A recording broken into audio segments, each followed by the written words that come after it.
Hello friends, welcome to my channel. मैं इस video में इस ब्लूटूथ स्पीकर के बारे में बात करने वाला हूँ। ये बोट कंपनी का एक ब्लूटूथ स्पीकर है जिसका मॉडल नेम है बोट रग्बी और ये स्पीकर ब्लैक और ब्लू दो कलर के साथ मिल जाता है। ये 10 वाट का एक ब्लूटूथ स्पीकर है जिसमें 5 वाट का दो स्पीकर देखने को मिल जाता है।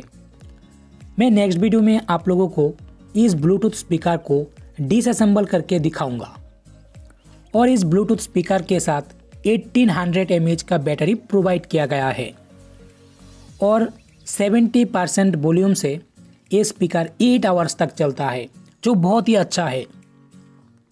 और इसमें इनबिल्ट माइक भी प्रोवाइड किया गया है जिसके माध्यम से कॉल पे बात भी किया जा सकता है। और इसको चार्ज करने के लिए इसके साथ एक माइक्रो यूएसबी चार्जिंग केबल भी प्रोवाइड किया गया है।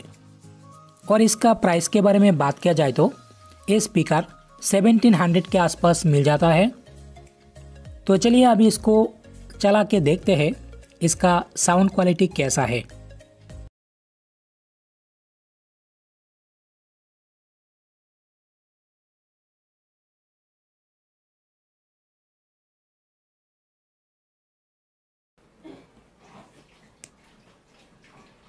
Ready. Pairing successful.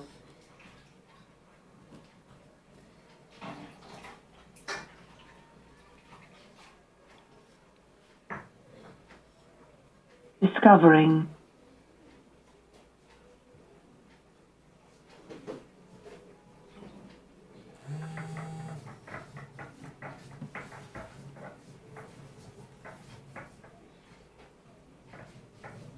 Pairing successful.